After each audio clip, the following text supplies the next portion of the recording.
오늘 말씀 제목은 기도하는 내 집에서라는 말씀 가지고 함께 좀 가장 좀 짧게 좀 해보자 합니다. 어떤 곳이라고 생각하나요? 우리 청년들 이 꽃 보셨나요? 가까이 있으면서도 선교에 너무 열정 쏟는 바람에 못 봤을 겁니다. 그래서 겹삼입 국화라고 합니다. 이것이 보통 동역이 나온 것처럼 우리나라 식물이 아닌데 키가 보통 제가 이렇게 가보니까 키가 거의 제 키만큼 이렇게 자라있고 그래서 이 뜻이 뭐냐면 충실한 기다림이에요. 충실한 기다림. 그리고 영원한 행복. 우리 청년들께서 오늘 행복이라는 찬양으로 함께 하나님의 영광 올려드렸는데 이 꽃말의 이름이 영원한 행복이라는 뜻을 또 갖고 있습니다. 그리고 평화로운 공존, 모두가 함께 평화를 맛보는 그런 것들을 의미하고 있습니다. 그래서 어떻게 보면 우리가 가장 가까이에 있으면서도 잘 캐치하지 못하는 것 중에 하나가 우리 주변의 시선들, 주변에 너무나도 아름다운 것들이 많고 그런데 나의 일에 너무 몰두하다 보면 주변을 살피기가 어렵고 또 내 개인적인 일이나 감정적인 일에 몰두하다 보면 큰 그림을 보지 못합니다. 하나님께서는 우리를 통해서 날마다 때를 따라 꽃을 통해서 또 이렇게 우리에게 다가오는 의미들이 있습니다. 우리는 행복을 찾아가는 어떻게 보면 날마다 기쁨을 누리는 거룩한 주의 성도님들. 우리는 날마다 크나큰 목표를 설정하고 그 목표가 이루어지면 기뻐하는 성도가 아니라 아주 작은 일에 감사하고 작은 일에 기쁨을 누리고 작은 일에 행복을 누리는 것이 주님께서 우리에게 주시는 큰 의미가 좀 있습니다. 우리는 어떤 것을 쫓아가는 것이 가장 최선의 방법이라고 생각합니다. 지난주에 저희들 설교 말씀에서는 이스라엘의 어떤 타락한 예루살렘에서 타락한 제사장부터 타락해서 그리고 예루살렘이 무너지기 전까지 5 왕들이 있던 그것을 비통하게 했던 그 예레미야 선지자의 말씀을 통해서 결국은 유다라는 나라가 멸망될 것이라는 거죠. 그것이 하나님을 떠났기 때문에 결국은 5 왕이 그 나머지 왕은 짧은 시간 동안 왕을 했지만 나라가 무너지는 데는 분명히 원인이 있고 또 회개하지 않는 마음이 있다는 겁니다. 권사님께서도 우리 회개의 어떤 그 뜻을 말씀 기도 속에서 얘기하셨는데 우리는 날마다 주님 앞에 우리의 잘못된 것은 다 내려놓고 주님께서 주시는 새로운 힘을 얻고 새로운 능력을 얻어서 새로운 미래를 날마다 오늘 이 순간부터 행복감이 젖어서 개척하는 것입니다. 제가 항상 강조하는 것이 내일의 행복을 위해서 오늘 너무 슬퍼하지 말라는 겁니다. 오늘 아파하지 말라는 겁니다. 오늘 이 순간 아픔이 있다 할지라도 그 아픔 때문에 우리가 더욱더 주님을 더 간절히 만날 수 있다면 주님께서 허락한 것을 좀 믿습니다. 그러면 더 놀라운 하나님의 축복이 우리에게 다가올 것입니다. 그러면 우리가 정말 기다림 속에서 충실한 기다림을 하죠. 꽃말이 정말로 그냥 조급하게 기다리는 것이 아니고 하나님의 뜻을 기다리는 것이 나의 계획과 나의 시간에 맞춰서 기다리는 것은 의미가 없습니다. 하나님이 원하시는 때까지 우리는 충실한 기다림을 가져야 되고 또 영원한 행복을 까지 누리기 위해서는 말씀을 끝까지 붙잡아야 될 줄 믿습니다. 현실 속에도 바라보면 다 무너져 내려갑니다. 우리 권사님께서 기도하셨지만 우리가 세상을 보는 눈이 열렸잖아요. 인터넷을 통해 열렸는데 주변 나라들을 보면 좀 처참하게 다 무너지는 나라들이 너무나도 많아요. 우리나라도 좀 수해 때문에 좀 고통받고 있는 것도 있고 그러나 우리가 이 땅에서 평화로운 공전을 이루어가기 위해서는 주님의 말씀이 중요합니다. 그래서 보면 이스라엘 백성이 타락했기 때문에 이스라엘 백성이 하나님을 떠났기 때문에 우리에게 하나님께서 그 행복을 우리에게 넘겨주신 것입니다. 만약 이스라엘 백성이 타락하지 않았다면 하나님을 붙잡고 나갔다면 어쩌면 예수님께서 이 땅에 오시기 전에 아마 더 평화로운 나라로 이스라엘 국권을 섰을 겁니다. 그러나 하나님이 선택한 민족이 타락함으로 인해서 또 현 시대를 바라봐도 복음을 먼저 받아들였던 것이 먼저 복음을 떠나고 있습니다. 유럽이 먼저 복음을 떠나고 있고 또 미국이라는 나라도 복음을 떠나고 있습니다. 그런데 그 복음이 지금 우리나라에 지금 들어와서 청년들을 통해서 또 성도님들을 통해서 날마다 전파되고 전파되는 좀 있습니다. 하나님을 알지 못하는 청년들은 하나님이 뭐 없다고 이렇게 할지 모르지만 하나님을 신실하게 믿는 청년들은 오직 하나님만이 모든 세상을 주관한다고 믿고 있고 생명을 주관하는 분이 하나님이라는 것을 믿기 때문에 우리는 모든 생명을 주님 앞에 맡겨드리는 것입니다. 그리고 주님께서 이끄시는 대로 걸어가야 될 줄 믿습니다. 그렇게 할 때 우리는 선택된 민족으로 이스라엘 민족을 대신해서 선택된 민족으로 나타나는 것입니다. 오늘 이사야 선지자를 통해서 내가 내 집에서 내 성 안에서 아들이나 딸보다 나은 기념물과 이름을 그들에게 준다고 했습니다. 오히려 이스라엘 민족에게 가야 할 그 모든 축복이 그들에게 나감으로다 더 나은 기념물로 우리 성도들에게 우리 청년들에게 나타났다는 것입니다. 그리고 예수 그리스도를 믿는 거룩한 성도라는 이름을 우리에게 주셨습니다. 우리는 거룩한 하나님의 자녀가 되었습니다. 그 이름을 오히려 우리는 복음을 받아들였다는 그 이유 때문에 예수를 영접했다는 것 때문에 우리는 그 거룩한 이름을 우리가 소유하게 된 것입니다. 그리고 영원한 이름을 준다고 했습니다. 타락한 이스라엘에게 복음 그들 때문에 우리 성도님들이 지금 이 복음을 간직하고 정말 소중하게 생각하고 주님과 날마다 동행하는 우리에게 영원한 이름이 주어졌다는 것입니다. 그리고 끊어지지 아니하게 할 것이라고 했습니다. 요 하나님께서 말씀하셨고 예수님께서 이 땅에 오셔서 우리 예수님 때문에 이 복음을 받아들이게 된 것입니다. 이스라엘이 알지 못했던 예수님을 우리는 말씀을 통해서 알게 되었다는 것입니다. 그랬더니 믿기만 했을 뿐인데 우리에게 영원한 이름을 주었다는 것입니다. 우리 성도님 한 분 한 분이 영원한 이름을 소유한 하나님의 자녀가 되었다는 것입니다. 그리고 이것은 끊어지지 않는다는 것입니다. 끊을래야 끊을 수 없는, 어쩌면 우리가 바깥에 십자가 서 있는데 세 개의 십자가가 되어 있잖아요. 한 번도 제가 설교에서 말씀드린 적이 없는데 앞쪽에서 보면 정면에서 바라보면 주인 숫자가 보입니다. 왕 중의 왕 예수 그리스도를 상징합니다. 그리고 세 겹의 줄이 연결되어 있습니다. 끊을래야 끊을 수 없는 주님과 우리와의 관계를 표현하는 것입니다. 성경의 삼겹줄에 대한 말씀입니다. 이것은 주님과 우리와의 관계가 끊으려야 끊을 수 없다는 것입니다. 그러므로 빛 대신 주님을 따라서 우리가 세상으로 주님을 이름을 영접하고 세상으로 나아가는 십자가입니다.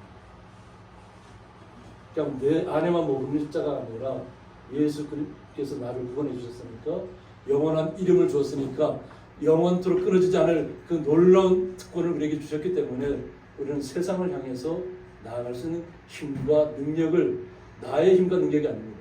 주님께서 주시는 힘과 능력을 우리는 소유하고 있는 것입니다. 주님의 뜻에 합당하다면 주님께서 그 힘과 능력을 우리에게 부여해 주신다는 것입니다. 나의 힘과 나의 능력으로 나가다 보면 쓰러집니다. 넘어집니다. 그러나 주님께서 주시는 힘과 능력은 우리를 절대 쓰러지지 않게 하고 어떤 상황에도 굴하지 않게 합니다. 이 영원한 이름을 우리에게 주었다는 것입니다. 그런데 이스라엘 백성은 왜 타락하게 되었을까 하는 겁니다. 안식일을 지키라고 했잖아요. 우리는 예수님께서 우리를 위해서 죽으시고 부활하신 날을 우리가 주일로 안식일과 같은 개념으로 받아들입니다. 죽음에서 사망에서 산생명으로 나타났기 때문에 우리는 예수님의 이름으로 주일을 지키는 것입니다. 그런데 거룩하게 택함을 받았던 이스라엘 민족은 오히려 지키지 않았다는 것입니다. 이스라엘 나라는 지금대로 보면 가장 작은 나라 중에 나라입니다. 우리의 경상북도보다 조금 더 큰 나라. 그런데 그 작은 나라가 하나님을 떠났다는 거예요. 그러니까 하나님께서 그들에게 가 있을 축복이 그들이 믿지 않기 때문에 그 축복이 모든 세계로 전파되어 나간 것입니다. 우리는 주님의 날을 온전히, 이스라엘 백성들은 안식일을 온전히 지키지 못했지만 우리는 주님의 날을 확실하게 지키며 나가야 될 줄 믿습니다. 그리고 본문의 말씀 읽지는 않았지만 고자라는 표현이 나옵니다. 고자라는 표현은 뭐냐면 대를 이을 수 없다는 겁니다. 이제 어떻게 보면 고자라는 이스라엘 속에 들어올 수가 없어요. 뭔가 육체의 결함이 있으면 이스라엘 민족의 그 온전한 예루살렘 성에 들어올 수가 없게 되어 있습니다. 그런데 예수님께서 이 모든 것을 타파시키셨다. 믿지 않는 이스라엘 민족은 버려두고 오히려 우리에게 생명 없는 것 같은, 이건 그냥 그대로 글자 그대로 해석하면 안 되고 생명 없는 사람이 생명을 얻었다는 것을 뜻합니다. 우리는 생명 없는 사람이었습니다. 그런데 예수를 영접하면서 영원한 생명을 얻은 거룩한 하나님의 자녀로 나타났다는 것입니다. 그러므로 우리는 어떠한 경우에도 하나님께 내가 어렵고 힘든 일을 겪다가 쓰러지고 넘어졌을 때 하나님이 왜 나와 함께하지 않고 하늘을 원망해서는 절대 안 됩니다. 쓰러진 그곳에서 하나님께서 새로운 비전을 보라고 한 겁니다. 내 생각과 의지를 갖던 그 길이 하나님이 원하시는 길이 아닐 수 있다는 것입니다. 그러면 그 쓰러진 길이 나를 축복하는 길인 줄 믿습니다. 그리고 새로운 영원한 생명 되신 주님을 온전하게 받아들이고 온전한 주님의 사랑 안에 들어가면 우리는 주님과 연합하는 자리에 나아가게 되는 것입니다. 여호와와 연합하여 그를 섬긴다고 했습니다. 우리는 영원한 세계, 모든 세계를 창조하신 분하고 연합되어졌다는 것입니다. 그 연합되어진 하나님께서 이 땅에 예수님의 모습으로 이 땅에 오셨다고 하는 것입니다. 그리고 우리를 부르셨습니다. 우리는 그 여호와의 이름을 사랑해야 될 줄 믿습니다. 우리는 날마다 예수님의 이름으로 기도합니다. 예수님의 이름으로 주님을 사랑한다고 고백합니다. 그런데 우리가 사랑하는 그 사랑보다 주님의 사랑의 고백은 우리를 향한 사랑은 우리가 감당할 수 없을 정도로 놀라운 사랑이라는 것을 기억하시기 바랍니다. 우리가 측량할 수 없는 사랑, 우리의 가치관으로 우리의 지식으로 판단할 수 없는 사랑이 끊임없이 우리를 향해서 오고 있다는 것입니다. 그러므로 우리는 주님과 떨어질래야 떨어질 수 없다는 것을 고백하시면서 날마다 그 주님의 사랑을 받아들이시고 우리의 사랑을 주님 앞에 고백하셔야 될 줄 믿습니다.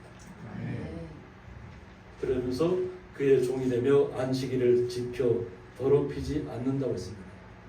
그리고 나의 언약을 굳게 지키는 이방인마다 주님께서 말씀하신 것을 우리는 그대로 실행해야 될 줄 믿습니다. 말씀대로 우리는 움직이면 됩니다.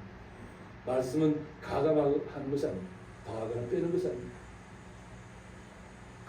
오직 있는 그대로 받아들이셔서 주님 앞에 우리의 사랑을 고백하시고 주님께서 주신 힘과 능력을 더입어서 날마다 전진하시는 겁니다. 주님께서 서러가면 서시면 되고 뒤로 물러가라고 하면 뒤로 물러가면 되고 전진하라고 하면 전진하면 되는 것입니다. 그 어떤 상황도 우리를 주님의 곁에서 떠나지 못하게 한다는 것입니다. 이것이 우리가 주님의 언약을 굳게 지키는 이방인마다라고 했잖아요. 이스라엘 백성은 이제 제쳐놨다는 거죠. 오히려 예수를 알지 못하던 이방인에게로 복음이 왔다는 것입니다. 그리고 우리에게 영원한 이름을 주었다는 것입니다. 그리고 하나님의 나라, 끊어지지 않는 나라가 우리에게 이미 임해 있다는 것입니다. 그리고 우리 모든 성도님들과 함께 예배하는 우리 청년들에게는 주님이 나를 얼마큼 사랑하시는지를 날마다 깨닫는 것이 좋을 것 같습니다. 눈물을 흘리도 깨닫으시기 바랍니다. 좋을 때는 잘 못 깨닫습니다. 기쁠 때는 잘 못 깨닫습니다. 그러니까 좋을 때는 항상 내가 잘해서 다 잘한 것 같고, 그런데 슬픈 일을 당하고 어려움을 당하면 나는 잘했는데 주변 환경들이 나를 그리고 하나님 나를 떠났기 때문이고 잘못된 판단하는 경우가 많습니다. 우리 하나님 우리를 떠난 적이 없습니다. 날마다 우리 삶 속에서 역사하시고 계시고 날마다 우리의 삶을 이끌어 가시는 주님을 온전히 우리가 주님의 사랑으로 날마다 기쁨으로 찬양으로 말씀 속으로 나의 신비에 새기며 나가야 될 줄 있습니다. 그러면 내가 곧 그들을 나의 성산으로 인도한다고 했습니다. 언약을 굳게 지키는 이방인을 나의 성산으로 인도하신다는 겁니다. 영원한 하나님의 나라로 우리가 꿈도 못 꿨던 그 하나님의 나라를 인도해 주신다는 것입니다. 그리고 그곳에서 우리는 기도하는 힘을 얻게 될 줄 있습니다. 기도하는 내 집에서. 제가 지난 시간에 예레미야 성전을 통해서 예레미야 성 안에 그 성전 안에 온갖 우상으로 가득 벽화처럼 가득 기록되어 있고 우상을 섬겼다고 했죠. 이스라엘이 그래서 무너진 것입니다. 왜? 풍요가 너무나도 주변 나라들이 다 더 믿지 않는 나라도 강성하니까 그 나라의 우상들을 다 끌어들여서 우상이 나의 목표. 우상이 지난주 바알이라고 했잖아요. 풍요가 나의 목표가 됐던 거죠. 풍요가 나의 지향점이 됐다는 거예요. 하나님이 아니라. 그렇기 때문에 다 무너질 수밖에 없다고 합니다. 우리는 항상 우리 앞에 있잖아요. 너희는 먼저 그의 나라, 그의 의를 구하는 거죠. 그러면 이 모든 것을 너희에게 더하시리라고 했습니다.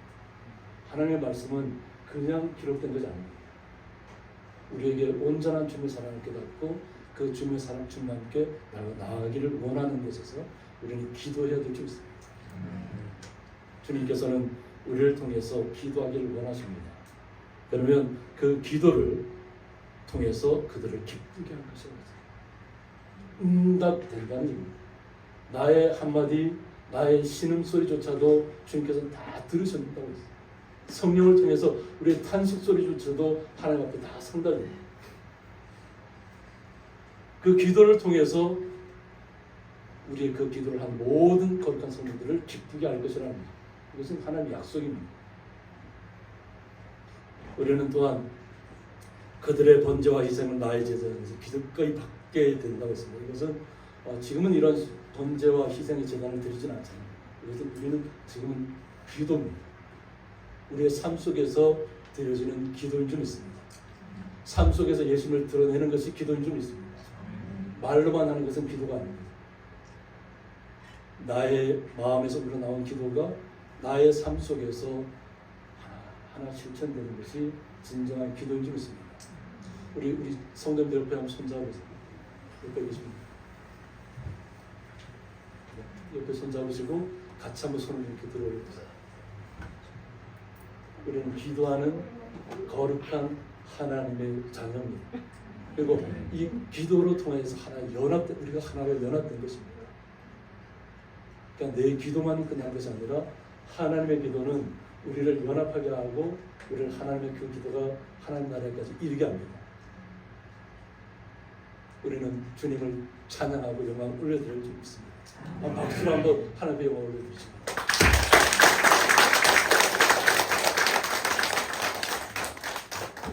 우리의 모든 올려지는 기도는 하나님이 기뻐 받으실 줄 믿습니다.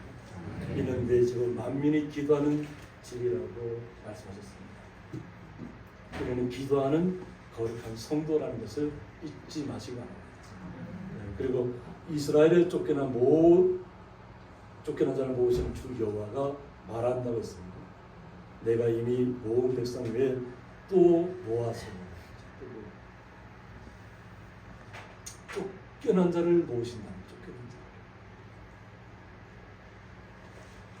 쫓겨난 자는 어떻게 표현하면 되나요?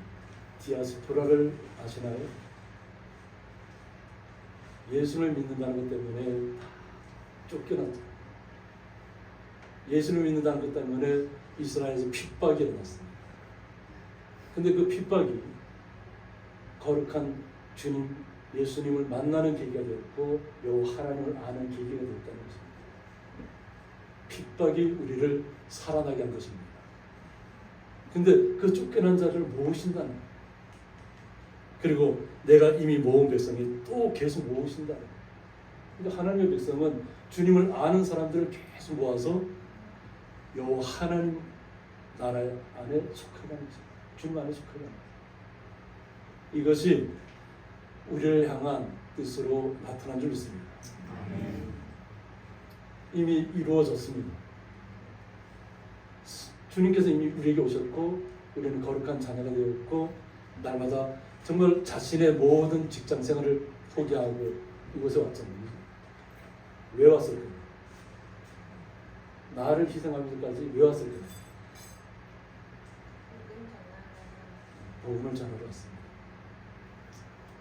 이 복음은 우리에게도 다가왔지만 우리 청년들을 통해서 복음은 계속 또 전파될 것입니다.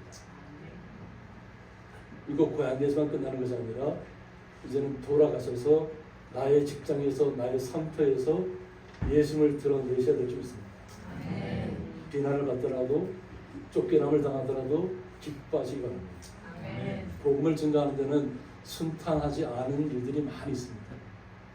그런데 내 삶 속에서 내가 주님 때문에 기뻐하면 그 복음을 받아들이지 않는 사람조차도 사랑스러운 눈으로 바라보게 될 줄 믿습니다. 내가 복음을 전했을 때 받아들이지 않는 분 때문에 내가 상처받는 것이 아니라 더 기도하게 될 것입니다. 깨닫지 못했기 때문에 예수를 영접하지 못했잖아요. 그럼 우리는 거기서 끝나야 될까요? 당장 그들이 복음 받아들이지 않았다 할지라도 더욱더 기도하시고 내 삶 속에서 내가 예수님의 모습으로 나타나야 될 줄 믿습니다. 우리의 삶 속에서 내가 정말 허랑방탕하게 살면서 예수 믿으라면 믿을까요? 안 믿을까요? 믿으려야 믿을 수 없는데 왜 예수님 믿는다고 하는 사람들이 허랑방탕하게 막 살아가면 믿고 싶다가도 그냥 도망갈까? 그래서 우리의 삶 속에서 우리의 모습 속에서 예수님의 이름을 증거해야 될 줄 믿습니다. 그럼 주님께서 영광 받으실 것이고 주님께서 우리 성도님들을 책임져 주실 것이고 우리 청년들의 미래를 주님께서 이끌고 가실 줄 믿습니다. 그 주님을 영원토록 신뢰하시고 믿으시고 날마다 주님 앞에 가까이 가시는 거룩한 청년들 우리 성도님 되시기를 주님의 이름으로 축복합니다.